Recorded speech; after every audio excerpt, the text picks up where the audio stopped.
I start with Roger Litten doing his second lecture on reading Jean-Claude Milner's paper, The Traps of the All. So we're going to focus on the next 4 sentences. That's my prediction. Okay, over to you, Roger. You'd be surprised. I was surprised. Let's surprise ourselves.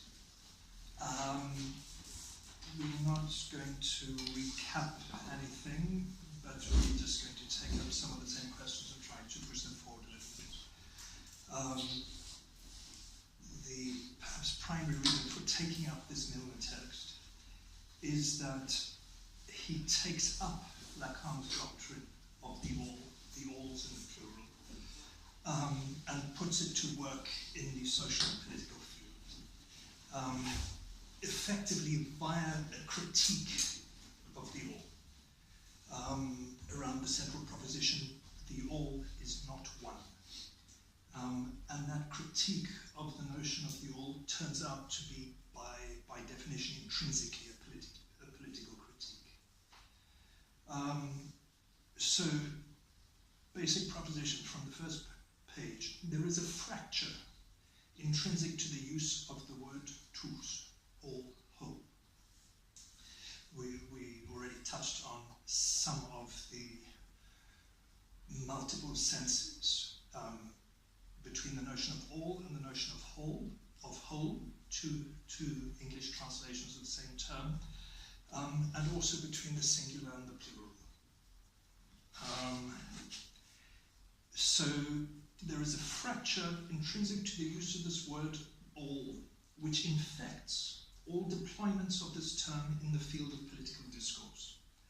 We could say, in a way, it almost provides us with a definition of a central difficulty of the field of politics more generally. So, the word all is not univocal. Notion that the word all and all its variants are not univocal. The built-in instability in the use of this term in political discourse. We touched on the grammatical and logical indicators of multivalence of use, in particular the use of the definite and the indefinite article to mark its singular and plural forms. This analysis could provide a minimal framework for exploring a range of different cases in order to track the instability inherent in the use of this term all in its deployment throughout the political and social fields, exposing both the ambiguities of its articulation, but also the attempts to suture over these difficulties with artificial solutions. It would allow us to locate what we could call false weldings of the different senses, different uses of the term all, which effectively either throw up anomalies in the discourses in which they occur, or tend to come apart under pressure, exposing unforeseen ruptures, and we could suggest that this is a slippage intrinsic to the notion of democracy itself, government of the all. We could, in fact, suggest that the most prevalent of these artificial solutions to weld together the different uses of the term all is democracy itself, the operator of democracy, however we define it, the government of the people, the government of the many, the government of the all, is made up of various political, procedural, mathematical, and rhetorical devices to make one out of many, to manage the fracture at the heart of the human community, a fracture that's central to any characterization of politics, political discourse. So we're tracing the broad arc from the critique of the notion of all to a critical examination of the notion of democracy itself. A composition of a singular term out of multiple or plural entities, which, as I suggested, could be said to be the central operation of democracy itself, an operation for making one out of many, and hence the central point around which forces of fracture and dissent are being played out both locally and across Europe today. In due course, we could consider a parallel analysis of the term the people, which to some extent is organized on exactly the same threshold between a limited whole and an unlimited whole. Even the distinction between the same grammatical indicator between people in general and the people of the nation, all the way to the introduction of the notion of the will of the people, which we're having, in a sense, thrust down our throat without anyone really coming to grips with what is this will of the people and how is it produced. We could link this question of a critique of the notion of the people with the rise of populism as a political phenomenon, because we can see that there are similar questions of the same fundamental dynamic at play, even in terms of the split between populism as an expression of democratic principles, an assertion of democratic rights, or populism as a perversion of the principles of democracy. We could say is an inherent instability to even any attempt to grasp what is populism and what is it in democracy that leaves it vulnerable to the shift to populism. One further shift would be the collapse into totalitarianism. We would like to line up those three aspects around the same logic, which we would again presume the logic of the not all provides us with that template.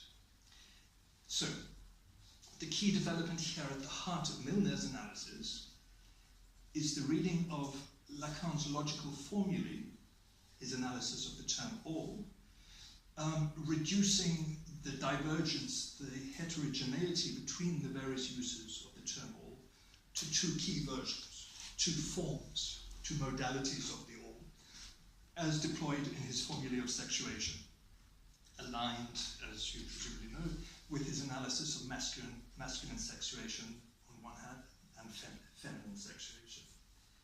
And this distinction between two modalities of the all in relation primarily to the role and status of the limit.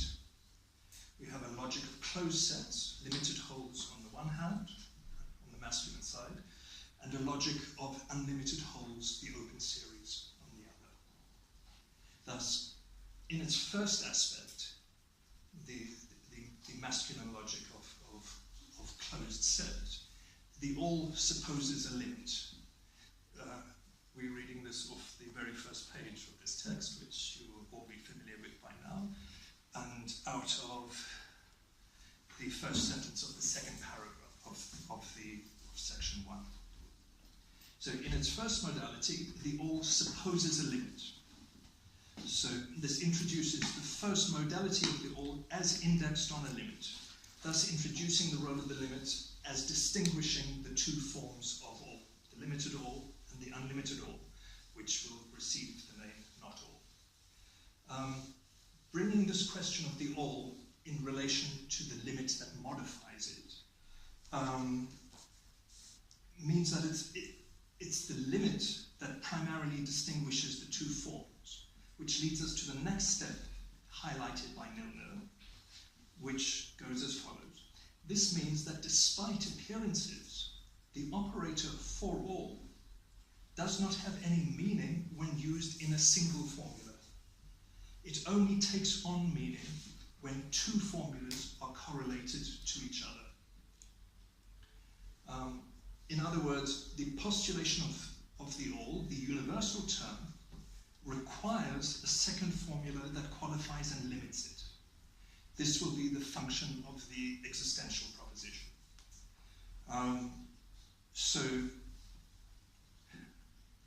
So formulated in terms of propositional logic, starting with the left-hand side of the table, the logic of masculine sexuation, the two lines of the formula, written in propositional terms, can be read as follows. For all x, phi x, or just the function of x. In other words, for all x, fx is satisfied. And then the existential qualifier there exists an x such that non-x, the bar of negation over the function. In other words, there exists an x for which the function is not satisfied. Thus, from the start, the question turns on the notion of satisfaction. With that notion of satisfaction in the propositional sense, we have the first indication, shall we say, of the overlap between pure logic and Lacan's deployment of these terms in the psychoanalytic field. So, on the one hand, he formulates these questions in the language of propositional logic, but as always, modifying the terms for his own uses. In the appendix to the book from which this text is taken, not translated in the chapters that we have, Jean-Claude Milner highlights three aspects of Lacan's procedure, in which, one, at the level of the universal, Lacan obviously modifies the status of the universal from one side of the table to the other by introducing the term of negation. So we see the deployment of the function of negation at the level of the all, which is then how we arrive at the notion of the not all. But more importantly, at the level of the existential function, Milner highlights that the formula, there exists x such that, a standard formula of propositional logic. In this formula, Lacan takes existence in the strict sense of the term, as a function of existence per se. Second aspect, the negation of this function, the not fx, is then taken as a saying no to the universal function, which allows Lacan to set up the existence of an x that says no, hence as a limitation in the positive sense of the limit, as an affirmation of the limit rather than the limit shall we say, in a passive sense. Here also, we can just note the articulation between the writing and the saying, not just in terms of the different nuances that are given to these questions in the written and spoken versions of Lacan's elaboration, in the seminars and then in the écrit, but more fundamentally at the level of the logic of the propositional functions themselves. We know that the development of logic and of the propositional functions are themselves elaborated on the basis of a writing, which to some extent suppresses the function of enunciation. If anything, we see Lacan putting enunciation back in the picture, with the saying no as the affirmation of a limit. Of course, this saying no to the function also serves to bring into view the fact of saying, the role of enunciation, but also the saying no to the function of castration, which opens up the question of the link to the name of the father, the no of the father, both as operator of castration and as exempt from castration. You may know something about the paradoxical status of the father in the Oedipal logic, situated in the place of the exception, in the enunciation outside the set, a position of exception on which the constitution of that set is predicated, and then further dynamics that can be elaborated around this paradoxical status at the root of the function of the father, the name of the father, and its subsequent critique in Lacan's work. This trajectory of the critique of the function of the father, the name of the father, comes to culminate in the reduction of these questions to the propositional formula, the saying no. And to some extent, in Litten, Lacan says that everything that had been formulated in Freud and in the early part of Lacan's work under the rubric of Oedipus is summed up in these two formulae. It's quite a striking claim for us to even consider unpacking. So we have these. Why did you say that again? I'm not sure what I said. I'm going to start with, yeah, that's an amazing thing you just said. Please say it again. It's all in that one. In Litten, Yeah. written at the end of seminar 19, between seminar 19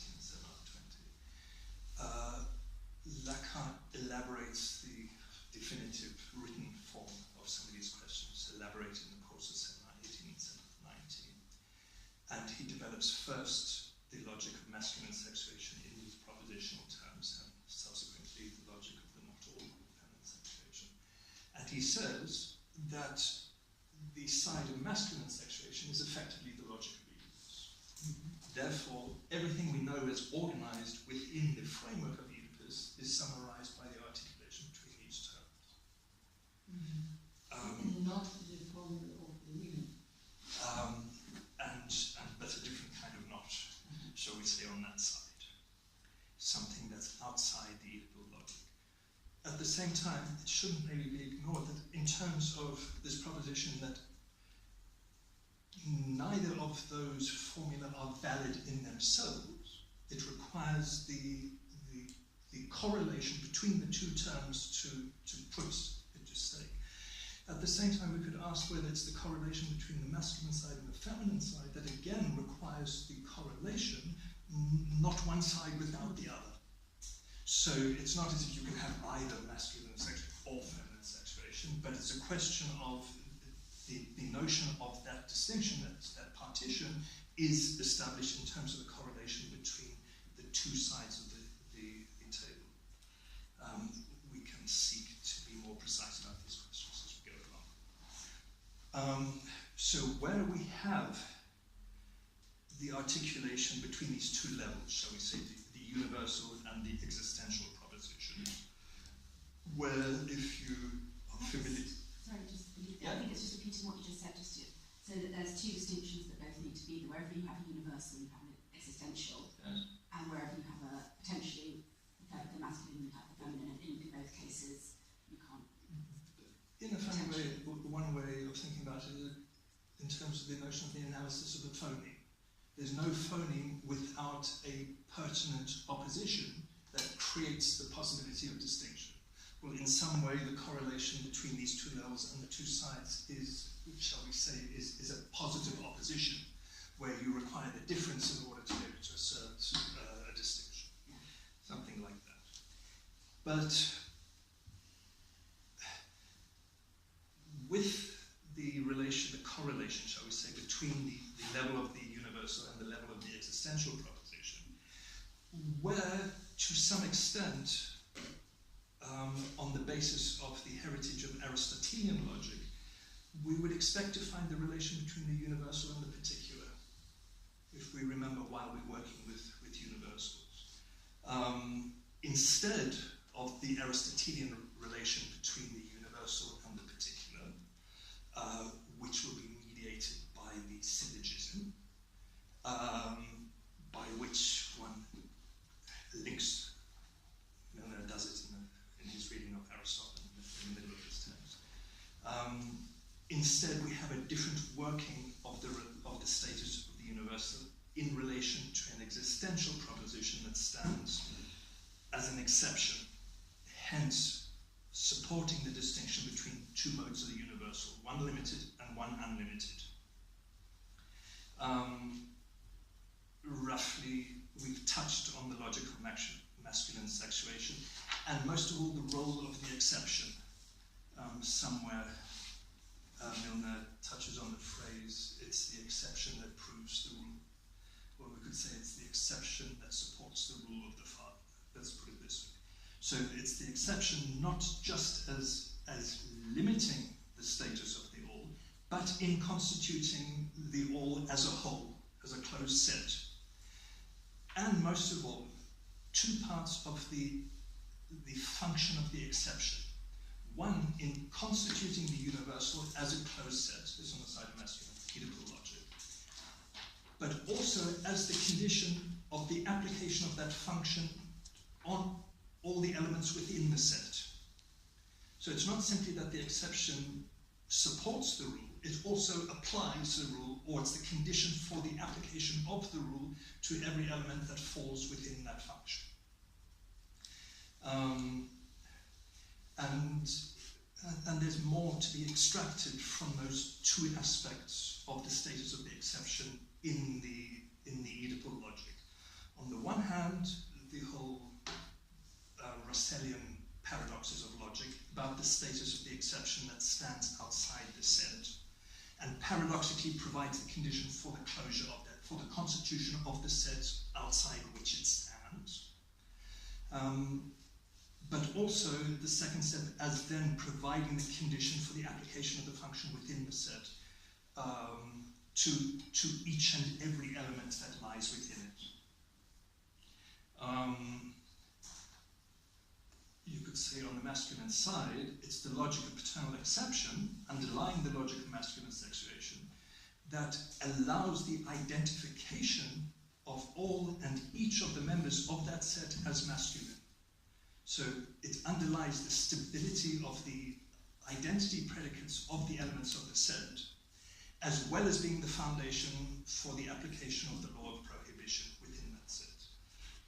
This, to some extent, is the bridge from the Oedipal logic of sexuation to, let's say, the political logic of sovereignty, which the clearest reference there is to the work of Carl Schmitt, the legal theorist of Nazi Germany. Sovereign is he who decides on the state of exception.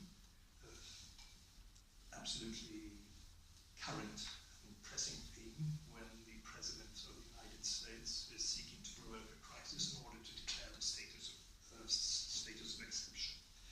A state of emergency, which is a state of exception, a situation that lies outside the law, which to some extent has always been the index of the dictator in the state of fascism. His word is law, but he is positioned outside the law. A lot of these questions, the reading of Carl Schmitt's work, particularly the political theology, and the notion of sovereign and the basis of legitimacy of sovereign and sovereign law, is carried out by Agamben in his book Homo Secund.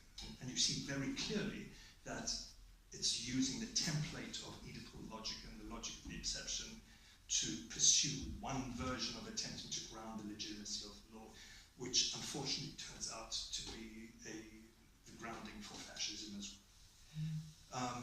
We can contrast this with the feminine side, the side of feminine sexuality, where we see sketched out the place for the formulation of the unlimited all, founded on the basis for the inscription of a subject as woman, where once again, although the negation then comes to rest on the quantifier all at the universal level, is in fact modulated by the role of the existential quantifier. There is no X such that not X, the role of negation on the existential side. In other words, there is no instance of the suspension of that function, which provides the basis for a form of the proposition said of all, but without limit. Or as Milner puts it, beyond the universal, and beyond Oedipus, where the term not all is applied to a form of unlimited all, which to some extent is the open series without, shall we say, law formation. There are a multitude of further elaborations and precisions, directions we could take some of these questions. But perhaps what's most important to highlight is what Milner formulates as the decisive step in terms of grasping what's at stake with the logic of the not all, where, because of the relation between the universal and the existential term, the logic of the not all requires as a positive condition that there is no existence that is posited that limits it. So that's the negation of the existential formula on the feminine side, that no existence be posed that limits it. On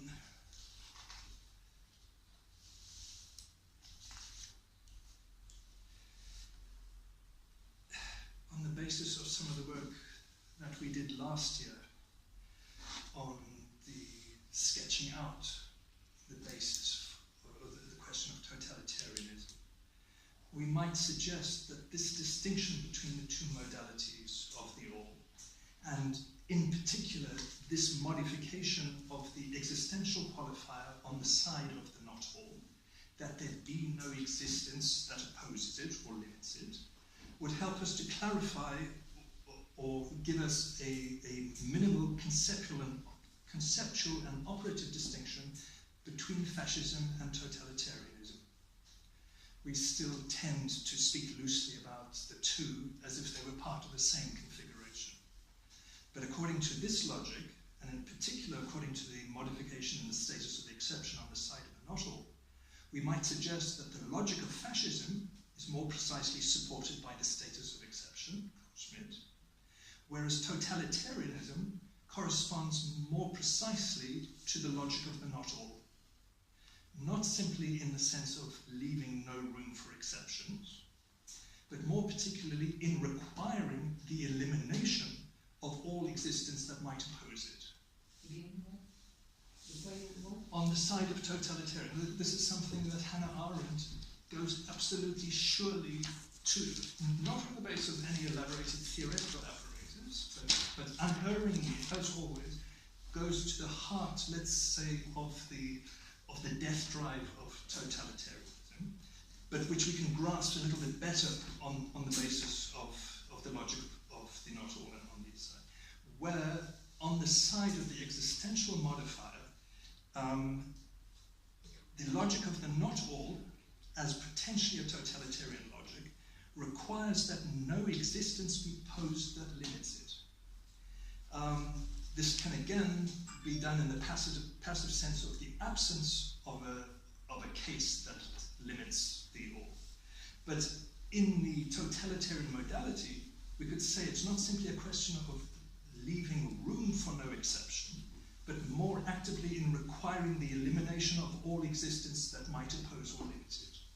And somewhere there we have the core logic of totalitarianism as a form of deployment of the death drive.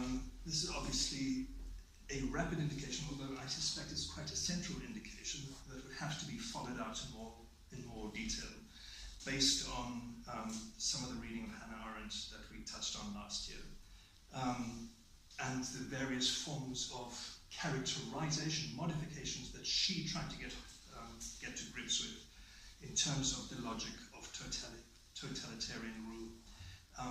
We might seek to follow through some of these indications in more detail on the basis of the template of the logic of the not all. Here, incidentally, our other reference would be once again the Milanese intuitions, where Miller clarifies for us that what we have known and experienced under the name of globalization is in fact the manifestation of the deployment of the logic of the not all. And to some extent, Miller follows out the consequences both for the reconfiguration of the psychoanalytic clinic and for psychoanalytic reading of the stakes of contemporary politics.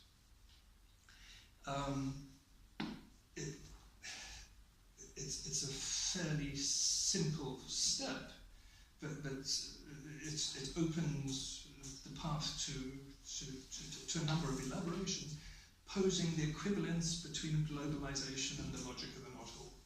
The idea that globalization, to some extent, the economic, social, and political effects of globalization that we see being played out over the years and around us, are the deployment of the logic of the not all. This gives us a slightly different way to take up once again the question of globalization on the basis of the, shall we say, the logic of the not all. And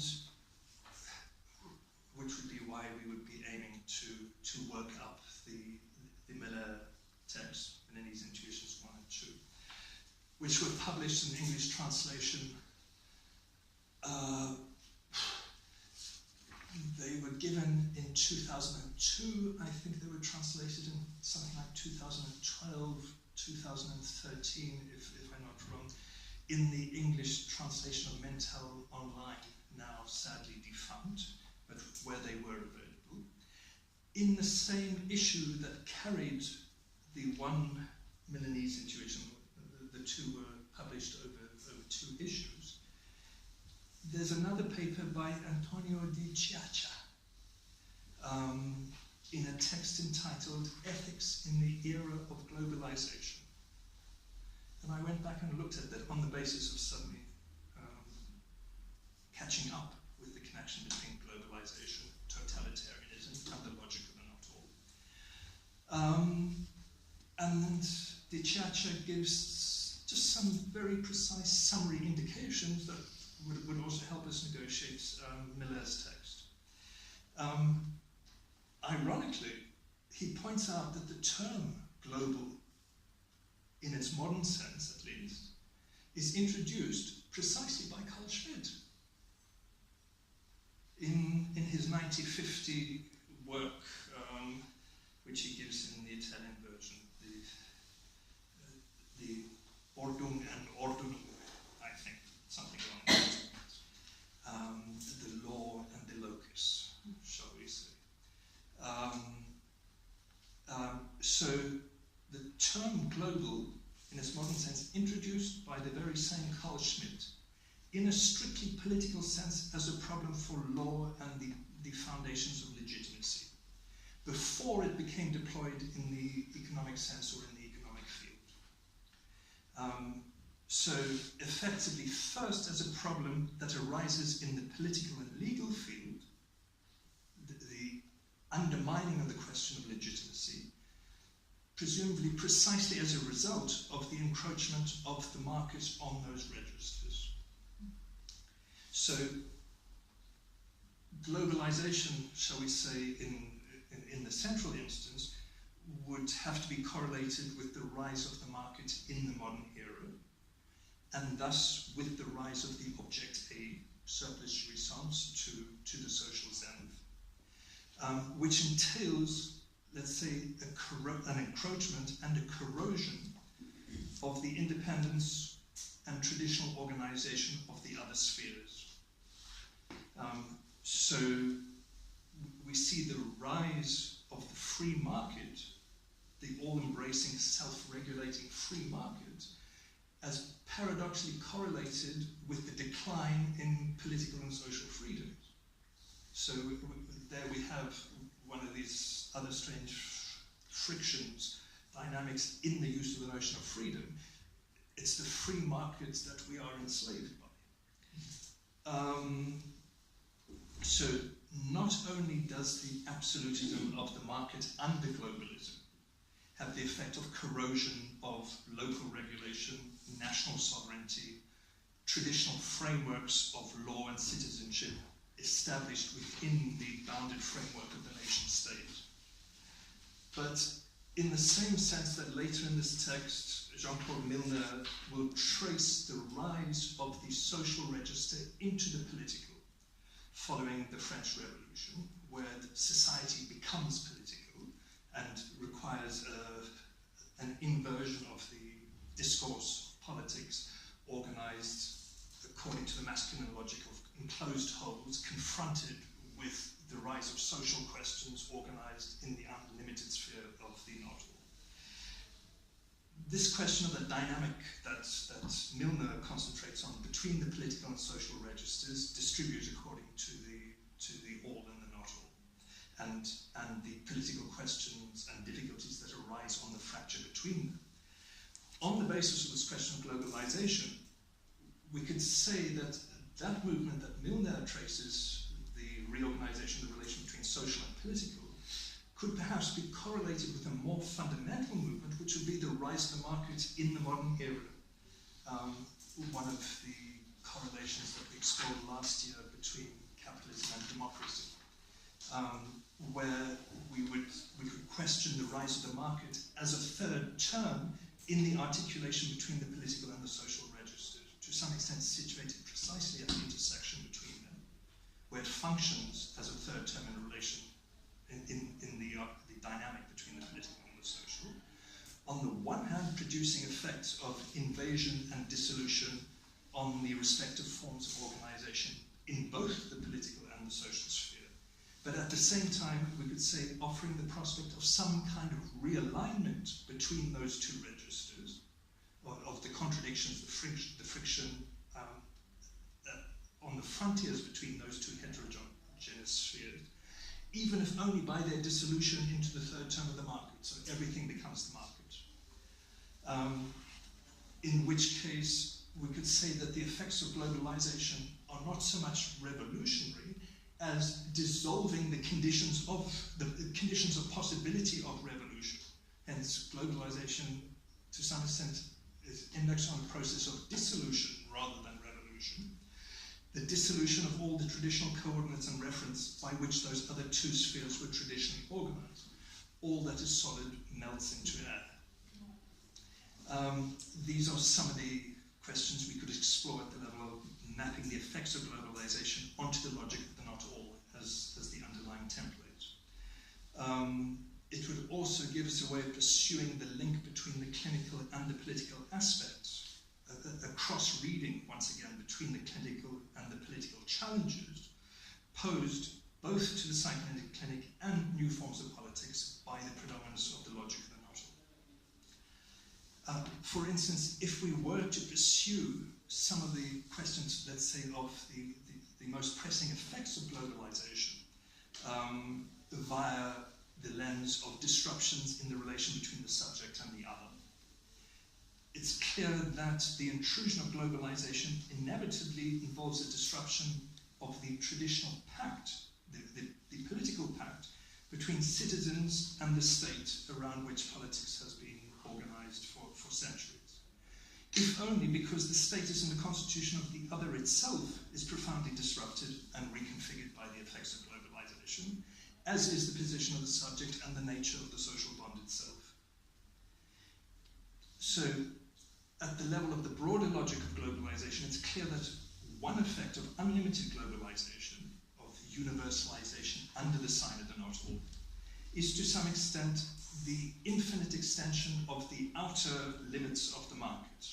Nothing withstands the market, while at the same time eroding all the internal barriers on which the distribution of defined places, spaces, and positions within a defined territory used to depend.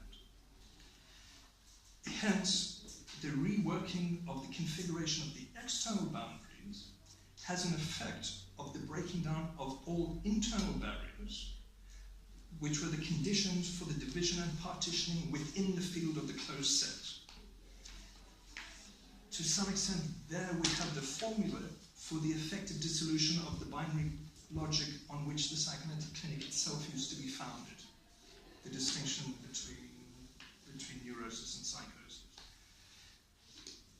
So we can understand that modifications in the status of the other, the status of the exceptional element external to the field, under the guise of the name of the father, the other, or the symbolic register itself, has consequent effects on the internal organization of the set, primarily in the breakdown of the principle of partitioning that organized both the identity and the distribution of elements within the set. Hence, to some extent, the ongoing erosion of all distinctions that we witness, all distinctions that to some extent depend on the binary logic of symbolic organization. Not just male-female, but also traditional distribution of terms such as same-different, inside-outside, friend-enemy, left and right, where we see happening around us the erosion of all the traditional reference that used to organize the functioning of party politics, in exactly the same way that we've seen the erosion of the traditional references of our binary clinic. As I said, most obviously in the partitioning between the field of neurosis and the field of psychosis on the basis of the reference to the name of the father as the organizing element outside the set. Thus, to conclude, if we follow through this logic at the level of its subjective, its social, and its political consequences, we can see that the redistribution of the external boundaries of limited wholes, whether these wholes be countries, continents, or political alliances, has the immediate effect, if not of the complete breakdown of internal partitioning, at least a profound reorganization of the way those partitions are deployed. Hence, most obviously, in our instance, we see the effects of globalization removing the borders that previously separated individuals and peoples, whether physically or virtually. Seen most obviously in the current role of social networks, and here in our theme for the year, the role of the network in contrast to that of the border. So just as at the global level of the market, the parameters of space and time are reworked, far becomes near and near becomes far. So at the personal or subjective level, anybody can in principle become my neighbor. So on the one hand, we have the erosion of the principles of national sovereignty, the independence of the nation state itself, where legal sovereignty has always, or at least in the modern era, been tied to a determined and defined space of territory. And we know in the course of the last 2 decades, in the course of the economic crisis, the degree to which the market defies government and to some extent overthrows national government, not just at the level of the inability of local governments to extract tax from Brazil. But for our purpose, at the level of the subjective effects, now that just anyone can be my neighbor, near or far, real or virtual, how can this not have profound consequences on the space of traditional morality, organized in reference to the biblical commandment to love thy neighbor? We know that this commandment was already questioned by Freud. Why should I love my neighbor? Either because I don't even know him, or if I do, I'm not sure that I like him, or can even stand him. But also because it says in the Bible, like yourself, love him as you love yourself. And Freud discovered that we don't love ourselves. We don't love ourselves as part of the same logic. If we can follow through that version, that reflexive version, we'll see, because It always appears. yes, but what we might try to track is the point at which, within the logic of globalization, that effect within the field of the not all becomes a little bit more unleashed. It's not limited in the same way. So it would be one way to situate the point at which this commandment to love thy neighbor tips over into the logic of racism and hatred, and effectively becomes hate thy neighbor, either because he's your mortal competitor in the struggle for limited resources, or because simply he's occupying my vital space. Hence, perhaps it's better to kill him to the extent that he poses a threat to us, poses a threat to me and to mine, to everything that I truly hold dear. And then even then, it's not as simple, shall we say, as the Christian commandment to love thy enemies. Because of the erosion of the logic of the exception, it means that even that fundamental distinction of being able to distinguish between friend and enemy has been undermined. The Carl Schmitt distinction that he tries to organize politics around, that distinction no longer functions, because the binary distinction between friend and enemy, us and them, which rests on the paranoid logic of the relation to a big other, no longer functions. Hence, we could say the final step of the same logic, as we move out of the defined space of the traditional master into the globalized logic of the not all, is that the only option left is to kill them all. To exterminate them, every last one of them, including ourselves if necessary, just to make sure. And it's at that point that that reflexive, how can I love my neighbor because I don't love myself, because of the heart of evil that resides in my most intimate core. So yes, first, in the totalitarian logic, we try to wipe them all out, and eventually, as in the Stalinist sense, that logic carries us away too. And we've arrived at the logic of the politics of the death drive, which to some extent is exactly what Hannah Arendt had mapped, without having the same formal logic to track some of those effects. But if nothing else, that effect helps us to locate what we could call a totalitarian logic at the heart of the globalized market. which turns out to be at some level a vehicle for the politics of the death drive, which opens the door to the unlimited jouissance of destruction, which, as I said, Hannah Arendt had located so precisely at the heart of the totalitarian movement, where she grasped that perhaps the most troubling thing about the appearance of totalitarian movements in history was that that movement was so difficult to counter, so difficult to limit, because it was never satisfied. To conclude, let's just say that this is the point at which the clinical questions of Lacanian psychoanalysis once again can be seen to intersect with the political questions, with the coordinates of the clinical questions that we have to deal with in the modifications within our clinic, which then might provide us with a more robust framework for considering, or a better oriented framework for considering some of the political questions that we find at stake in civilization today.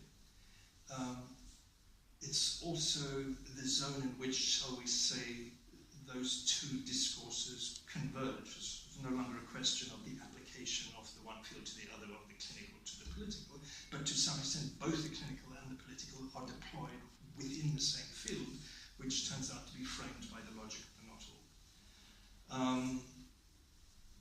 So it becomes then a question of exploring, let's say, some of the implications and consequences of their conversion, of their convergence, something that Jacqueline Milner has been doing for some decades now, most obviously in the Milanese intuitions, but also in that key text, A Fantasy from 2004, which is a text that